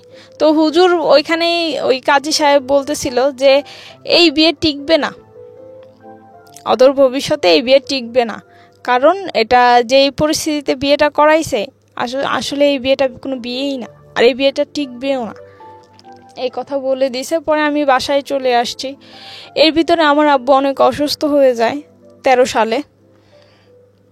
আমার আব্বু প্রচণ্ড পরিমাণে অসুস্থ। আমার আব্বুর চিকিৎসা যে করাবো ওই টাকাটাও ছিল না ভাইয়া, যে কিভাবে চিকিৎসা করাবো। তো যে বিয়ে করাইছে ওই যে আমার ওই ভাসুর সম্পর্কে, যে আমার ভাসুর হয়, সে হচ্ছে আমার আব্বুর এই চিকিৎসার সম্পূর্ণ খরচ দিছে। আর এর ভিতরে আমার এই মেজো আপুর বিয়ের সময় আপনার বাবা কি বললো এই বিয়ের খবর জেনে? আমার আব্বু তখন অনেক অসুস্থ। যখন আমার এই বিয়ের খবরটা শুনে আমার আব্বু অনেক অসুস্থ তখন। থানা পুলিশ করে নাই? না, আমার আব্বু যে বললাম ভাত খাইতে ভাত পাই না, থানা পুলিশ কিভাবে করবে? আর আমার আব্বু তো অসুস্থই হয়ে গেছে। আপনার ভাই ছিল কোনো বড় ভাই? না, আমার কোনো ভাই নেই। ওকে, আমরা 5টা বোনই। পরবর্তীতে এই করে আমার মেজো আপুর বিয়ের সময় আমার ফ্যামিলি কিছু টাকা ঋণ করে। আচ্ছা। তো সেই ঋণ শোধ করবে কিভাবে? আমার যারা তো বোন বড়টার কাছ থেকেই টাকা নিছিল। তো আমার ওই বড় যারা তো বোন আর কি অনেক কিছু বলছে আমার আব্বুকে, যে টাকা নিয়ে টাকা দিতে পারে না, উনি দিছিল। পরে উনি আবার অনেক কিছু বলছে, আমার আব্বু অনেক কান্না করছে। তো আমার আব্বু বলছিল যে জায়গাটা বিক্রি করে দেই, যে এই জায়গা কিনে এত কষ্ট, এত সমস্যা, এই জায়গাটা বিক্রি করে দেই। তো আমার মা বলছে যে না, এই জায়গা বিক্রি করবো না, জায়গার ভিতরে কি আছে আমি দেখা ছাড়বো। ঠিক আছে, পরে জায়গা বিক্রি করে নাই। আর আমার আব্বুর এমন অবস্থা, তাও আমার মা জায়গা বিক্রি করবে না, যে আমার আব্বুর চিকিৎসা করাইতে পারতেছি না, তাও আমার আম্মু জায়গা বিক্রি করবে না। প্রিয় শ্রোতা, আমরা এই জায়গাটায় ছোট্ট একটা বিরতি নেব এবং বিরতির পর আবারও ফিরে আসবো জীবন গল্পে। যাওয়ার আগে আপনাদেরকে বলতে চাই, ঢাকা FM এর আরও একটি ইউটিউব চ্যানেল, যেখানে আপনারা জীবন গল্প এবং সিক্রেটস অনুষ্ঠানের ভিডিওগুলো দেখতে পারবেন। আমাদের এই চ্যানেলটি আপনারা সাবস্ক্রাইব করুন। আমাদের চ্যানেলটির ঠিকানা হচ্ছে www.youtube.com/ilovedhakafm ILOVE love DHAKAFM। চ্যানেলটিতে গিয়ে আপনারা সাবস্ক্রাইব করুন। আমার এই অনুষ্ঠানগুলোতে যদি আপনি অংশগ্রহণ করতে চান, আমাদেরকে ফোন করবেন। আমাদের ফোন নাম্বারটি হচ্ছে 09611904904। আমি আবারও বলছি 09611904904। ওকে, ছোট্ট একটা বিরতি। জীবন গল্প, জীবন গল্প, জীবন নাটকের চেয়েও নাটকীয়। Welcome back once again. প্রিয় শ্রোতা, আপনারা শুনছেন জীবন গল্প। আমি আরজে কিবরিয়া আপনার সঙ্গে রয়েছি। আমার এই অনুষ্ঠানগুলোতে যদি আপনি অংশগ্রহণ করতে চান, আমাদেরকে ফোন করবেন। আমাদের ফোন নাম্বারটি হচ্ছে 09611904904। আমি আবারও বলছি 09611904904। ওকে, আমরা যেখানটায় ছিলাম তারপর পরে উনি আমার ওই ভাসুরি আমাকে টাকা পয়সা দিয়েছে। আমি 40 দিন পর্যন্ত আমার আব্বু জীবিত ছিল। ওকে, 40 অসুস্থ হওয়ার 40 দিন, একেবারে যেদিন পুরো 40 দিন ওই দিনই আমার আব্বু মারা গেছে 13 সালে। আচ্ছা, আমার আব্বু মারা গেছে। তো যেদিন আমার আব্বু মারা গেছে ওই দিন ওইটা আমার সাথে ফিজিক্যালি কিছু করছে। যেদিন আমার শোক, আমি আমার জীবনের সবচাইতে প্রিয় মানুষটাকে হারাই ফেলছি ওই দিন। পরের দিনও আমি ওই দিন তো কিছুই বলি নাই। আমি শুধু বলছি যে আল্লাহ, এমন একটা জানোয়ারের সাথে তাও মিলাই দিলা এমন একটা জানোয়ারের সাথে যে আমার বাড়িতে আমার আব্বু মারা গেছে, তারপরও সে আমাকে ছাড়লো না। পরে আবার সে হচ্ছে গিয়ে পরের দিন আবার, মানে যেদিন দ্বিতীয় দিন, ওই দিন আবার চাইতেছে। আপনি তখন শ্বশুর বাড়িতে, মানে ওনার সঙ্গে সংসার করেন? না, ওনার সাথে সংসার তো আমার মনে করেন যে ঠিক মতো হইতোই না। ও কিন্তু আমার বাড়িতেই থাকতো। ওকে, আমার বাড়িতেই আমাকে রাখছে, আমার বাড়িতেই থাকতো। পরের দিন যখন হচ্ছে পরের দিন আবার যখন এরকম করতে চাইছে, কিন্তু করতে পারে নাই, কারণ আমি আলাদা ছিলাম না, সবাই একসাথে খাটের মধ্যে ঘুমাইছিলাম। তখন করতে পারে নাই বিধায় একসাথে ছিলাম, আলাদা রুম তাকে কেন দিলাম না, এই কারণে সে ওই দিন আমাকে মেরে গেছে। আর আমার সাথে আমার বড় আপু, আমার খালা, আমার আম্মু আর সবাই বসা, মানে সবাই শুয়ে রয়েছে একসাথে ঢালা বিছনা করে। তো হঠাৎ করে ঘুষির আওয়াজ পাইছে, আমার কপালের মধ্যে সে ঘুষাইতেছে, মারতেছে আমাকে, জানোয়ারের মতো অত্যাচার করতেছে। পরে শুধু এই কারণেই যে আলাদা রুম কেন হইল না, সে কেন কিছু করতে পারলো না, এটার জন্য। পরবর্তীতে সে হচ্ছে আমাকে মারছে। পরে আমার আপু সজাগ হয়ে গেছে, পরে আমার আম্মুও সজাগ হয়ে গেছে। পরে আমাকে ওইখানে মাইরা টাইরা রাইখা তারপরে সে চলে গেছে। চলে যাওয়ার পরে সে হচ্ছে আপনার পরে যেদিন 4 দিনের খরচ করবো আমার আব্বুর, ও সেদিন আসছে। পরে আমার যারা তো বোন বলতেছে যে কি জানি কয়, ও বাড়িতে গিয়ে বলছে তোমারে না কেমন ভাবে মাইরা গেছে। পরে আমি বলছি যে এই যে নাকের ফুল এই যে খুইলা ফালাই দিলাম, আমি মনে করবো যে আমার হাজবেন্ড নাই, মারা গেছে। ওকে, আমি নাকের ফুল খুলে ফেলে দিলাম। পরে কইতেছে কয় না এই করো না, ও অনেক অনুতপ্ত যে এমন একটা সময় আমরাও গালাগালি করছি, এখন কি করবা তুই। পরে আমার ওই দুলা ভাই কইতেছে তুই আমার অভিশাপ দিস না, তুই অভিশাপ দিলে আমার অভিশাপ লাগিয়ে যাব, কারণ তোর জীবনটা নষ্ট হওয়ার পিছনে হাত আমারই। আমার ওই দুলা ভাই আবার এই কথা বলছে আমারে। বলছি না, আমি অভিশাপ দিব কি, আমি কি ওর অভিশাপ দিতাম না, এটা আমার ভাগ্য, আমার কপালে ছিল তাই হয়েছে, এটা বলে কাটাই দিছি কথা। পরবর্তীতে হঠাৎ করে আমি 17 সালে আপনার স্ট্রোক করি। এর ভিতরে তো আমাকে শারীরিক মায়ের ধৈর্য এটা সেটা করতোই, ঠিক আছে। তো একসাথে অনেকই মানে থাকি নাই, 3 বছরের বিয়ে হইলেও কিন্তু একসাথে থাকা খুব কমই পড়ছে। আর যখনই করতো যে আমি মাথা ব্যথার যন্ত্রণায় যে টিপটিন ওষুধটা খাইতাম, তো এটা খাইলে শুধু ঘুমাইতাম, তখন আর আমার হুঁশ জ্ঞান থাকতো না, যা হওয়ার তখনই হইতো। এর ভিতরে আমি সজাগ থাকা অবস্থায় কোনো সময় কোনো কিছু হইতো না আমার সাথে। যাই হোক, পরে 17 সালে আমি হঠাৎ করে আমি অসুস্থ হয়ে যাই, আমি স্ট্রোক করি। ওকে, আমি এত অল্প বয়সে আপনি স্ট্রোক করেন? হ্যাঁ, আমার হাতে পায়ে প্যারালাইসিস সমস্যা এখনো আছে, ঠিক হয় নাই এখন। তারপর 17 সালে আমি স্ট্রোক করি। স্ট্রোক করার পরে আপনার হচ্ছে আমি অনবরত বমি করতেছিলাম। ও কিন্তু পাশে শুয়ে আছে, ঘরে ও শুয়ে আছে অন্য ঘরে, আর আমি বড় ঘরে আমাদের।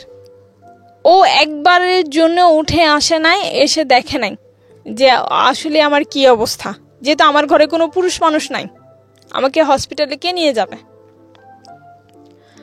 আমি এত পরিমাণে বমি হইতেছিল, তখনই আমি বুঝতে পারছি যে আমার এক সাইড এখানেই চলে যাচ্ছে, কারণ আমি উঠে দাঁড়াইতে পারতেছিলাম না, আমার এই বোধ শক্তি আমি হারাই ফেলছি বাড়িতে থাকতেই। হসপিটালে পরে ভিক্টোরিয়া নিয়ে গেছে, ওইখানেও ইমার্জেন্সি, শুধু আমার এতটুকু মনে আছে যে একটা স্যালাইন পোস্ট করছে আমাকে, আর কিছু না। এরপরে হচ্ছে গিয়ে ওইখান থেকে ট্রান্সফার করে দিছে আপনার ঢাকা মেডিকেলে নিয়ে গেছে। পরে ওনারা ইঞ্জেকশন দিল, চিকিৎসা ট্রিটমেন্ট ওনারা শুরু করলো। পরে বমি কমে না বিধায় ওনারা কি যেন একটা ইঞ্জেকশন দিল, পরে বমিটা আস্তে আস্তে কমছে। পরবর্তীতে যখন হাত পায়ে আপনার সার দিয়ে দেখতেছে যে আসলে আমার কোনো বোধ শক্তি কিছু আছে কি না, কিন্তু আমি বুঝতে পারতেছিলাম যে আসলে আমার কিছু হয়ে গেছে, এখানে অনেক বড় ধরনের ক্ষতি হয়ে গেছে। পরবর্তীতে ওনারা বলল যে আসলে এই হাতে পায়ে প্যারালাইসের সমস্যা হয়ে গেছে। প্যারালাইজ বলতে এক সাইড পুরাই, শুধু হাত পা না, পুরো এক সাইড। পরে 25 দিন হসপিটালে আমি ভর্তি ছিলাম।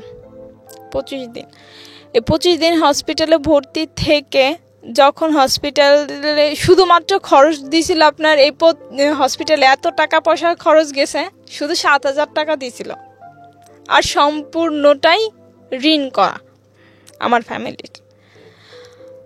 আর আমার আব্বু মারা যাওয়ার পরে অফিস থেকে 2 লাখ টাকা পাইছিল, তো ওইটা দিয়ে ঋণ টিন যা ছিল সব শোধ করছিল। পরবর্তীতে যে আমার জন্য আবার ফিরে ঋণ করা। হসপিটালে 25 দিন থাকার পরে যখন আমাকে বাসায় নিয়ে আসা হয়, তখন যখন ডাক্তার রিলিজ করে দেয় যে আমার সমস্যা পায় যে আমার হার্টের বাল্বে প্রবলেম আছে, একটা ছোট হয়ে গেছে চিম্মা, যেই কারণে ব্রেনে ওই রক্তটা আঘাত করছে, পরে আমার ব্রেন স্ট্রোক হয়েছে। পরবর্তীতে বলতেছে যে এইখানে আর ওর কোনো চিকিৎসা নাই, ওকে হচ্ছে গিয়ে সোহরাওয়ার্দী আপনার হৃদরোগ ইনস্টিটিউটে দিয়ে দিতে হবে, ওইখানে ওর চিকিৎসা হবে, যেহেতু হার্টের সমস্যা।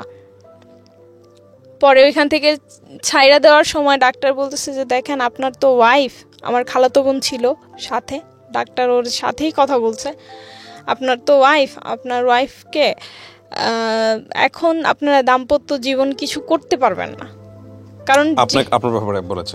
হ্যাঁ, আমার ব্যাপারে বলছে যে কিছু করতে পারবেন না, মানে আমার হাজব্যান্ডকে, আকাশকে বলছে যে আপনি কিছু করতে পারবেন না, কারণ হচ্ছে ওর অবস্থা ওরকম না, এখন ওর অবস্থা খুবই খারাপ। আপনার তো ওয়াইফ, বিবাহিত ওয়াইফ, ও যদি বেঁচে থাকে তাহলে সুস্থ হইলে আপনি নর্মাল জীবনযাপন করতে পারবেন, এতে কোনো সমস্যা নাই, কিন্তু এখন তো অসুস্থ, এখন আপনাকে এটা বুঝে নিতে হবে, আপনাকে ধৈর্য ধরতে হবে। ওকে ডাক্তার বুঝাই দিল। হসপিটাল থেকে ভাইয়া যেদিন আমি বাসায় গেছি, ওই দিনই ও আমার সাথে আবার, অথচ আমি নড়তে চড়তে পারি না, আমি পুরাই অসুস্থ, আমার নড়ার ক্ষমতাও তখন নাই। ওই সময় ও আবার আমার সাথে এরকম করতেছে। আমার মনে হচ্ছে আমার ভিতরে সব কিছু ছিঁড়া নিয়ে কেউ টাইনা ছিঁড়ে ফেলতেছে, এতটা পরিমাণে কষ্ট হইতেছে। পরে আমি বাম পা তো আর লড়াইতে পারি না, পরে আমি ডান পা দিয়ে একটা লাথি দিছি। এরকম করার পরে ডান পা দিয়ে আমি ওকে একটা লাথি দিছি, ওকে লাথি দিয়ে সরাই দিছি। তারপরেও আমাকে মারধর করছে। পরে টিকতে না পেরে আমি 17 সালে ওকে ডিভোর্স দিয়ে দিই, যে এরকম একটা জানোয়ারের সাথে সংসার করা আদৌ সম্ভব না। যাই হইতো না কেন, সব কিছুর জন্য বাইরের জিদ গড়ে গিয়ে আমার উপরে মিটাইতো, আমার অনেক মারতো, জানোয়ারের মতো মারতো। এত মার তো আর সহ্য করা যায় না। পরে আমি ডিভোর্স দিয়ে দিই। আমি কাজীর কাছে যাই, যে কাজী বিয়ে পড়াইছিল তার কাছে আমি গিয়েছি। আমি গিয়ে তাকে বলছি এরকম যে আমি তো ডিভোর্স দেবো, আমাকে কাবিন নামাটা দেন। কয় তোমার যে বিয়ে পড়াইছি তখনই তো বলছিলাম যে এই বিয়ে টিকবে না, আর কাবিন নামার ওরা তো আমার বিয়ের খরচই দেয় নাই, ওই টাকাই দেয় নাই। পরে তারপরও আমি 3,000 টাকা দিয়ে পরে বলতেছে তুমি তালাক দিবা, তো তালাকের কাগজটা আমি দিয়ে দিতেছি, তুমি ওর কাছ থেকে একটা সাইন করে কাগজটা আমার কাছে জমা দিয়ে দিও, আমি মেয়রকে দিয়ে দেবো, আমি কাউন্সিলরের কাছে পৌঁছাই দেবো, তার একটা যেহেতু তুমি চাইতেছো না কোনো কিছু। আমি কই না, আমার কোনো কিছু, আমার টাকা পয়সাটা দরকার, আমার কোনো কিছু দরকার না, আমার শুধু ওর কাছ থেকে আমার জীবনটা ছুটানো দরকার, আমার আর কিছু দরকার নাই। পরে আমি নিজেই ওকে ডিভোর্স দিই। এর ভিতর তো কোনোদিন খোঁজ খবরও নেয় নাই। আবার থানায় গিয়ে আমি একটা জিডিও করে আসছিলাম, কারণ ও হচ্ছে আমাকে হুমকি দামকি দিত যে রাস্তায় বাইরে তোরা মারিলাম, গালাগালি করতো ভাষায়। পরে আমি বলছি যে আমি থানায় গিয়ে একটা জিডি করে আসি, যেহেতু বলা তো যায় না কখন কি করে। পরে আমি জিডি করে আসছি। তো এখন বর্তমানে আমি অসুস্থ হয়েও আমার ফ্যামিলির কাছে আমি বোঝা, যেহেতু হ্যাঁ ডিভোর্স দেওয়ার পরে আমার ফ্যামিলির কাছে আমি বোঝা। আমি যদি কিছু নাও করি তাও আমার বোনেরা আমাকেই দোষে। আমার বোনদেরকে কোনো কিছু বললে বা জায়গা সম্পত্তির ব্যাপারে কোনো কিছু যদি হয়ও, তো ওরা আমাকেই দোষে, আমাকেই গালাগালি করে। আমার এখন মনে হয় যে ওইখানে থাকাটাই আমার জন্য অনেক কষ্টের হয়ে গেছে, এইরকম একটা পরিস্থিতি। অথচ আমি যখন অসুস্থ হই তখনও কেউ আমাকে কোনো টাকা পয়সা দিয়ে সাহায্য করে নাই। আমি একটা চাকরি করতাম ইন্স্যুরেন্স কোম্পানিতে, সেখানকার একজন স্যার ছিল, তো উনি আমার এই যে চিকিৎসার বেশিরভাগ দায়িত্ব উনিই বহন করছে। আমার ফ্যামিলি তো সেটা পারে নাই, কিন্তু উনিই বহন করছে। আমি ডক্টরের কাছে গিয়ে এসে আমার চিকিৎসা এগুলি করাইছি। হসপিটালে গিয়েও টাকা পয়সা দিয়ে আসছে যে এটা রাখেন, চিকিৎসা করান, তারপরে দেখা গেছে যে যদি আবার কিছু লাগে তাইলে বইলেন। সব কিছু ওনারাই করছে, কিন্তু তারপর আমার ফ্যামিলি কেন আমাকেই দোষে যে এটার জন্য আমি দায়ী, ওইটার জন্য আমি দায়ী। রীতিমতো এখন বোঝা হয়ে গেছি, হাজবেন্ডকে ছেড়ে দিছি। এখন তো এখন আমি কিছুই করি না ভাই, কি করব, কারণ ওই যে হাতে পায়ে সমস্যা, আর চাকরিও করতে পারি না, কারণ আপনার তো বাচ্চা কাচ্চাও নাই। না না আমি এই গল্পটাকে বলবো যে আপনি যা বললেন, আপনার বক্তব্য সমস্তটুকু যদি সত্যি হয়ে থাকে, আমি যেটা একপাক্ষিক বক্তব্য, তাহলে এটা আসলে নির্মম পরিণতি ছাড়া আসলে কিছুই বলার নাই। হ্যাঁ, আপনার এই গল্প থেকে আসলে কী বা শেখার আছে আমাদের? তবে এটা ঠিক, আমাদের সমাজে অনেক মেয়ে কিংবা অনেক ছেলেই বিভিন্নভাবে বিনা কারণে বিনা দোষে নির্যাতিত হয়।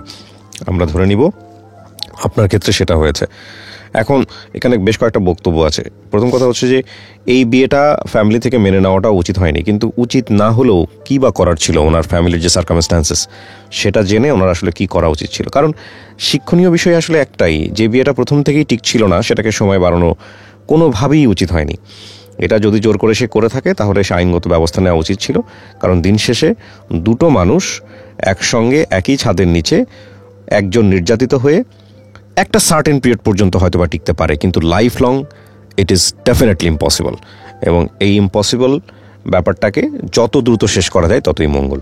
প্রিয় দর্শক এবং শ্রোতা, আমরা আজকের মতো এখানেই শেষ করছি। অনেক ভালো থাকুন, শুভরাত্রি। জীবন গল্প, জীবন গল্প, জীবন নাটকের চেয়েও নাটকীয়।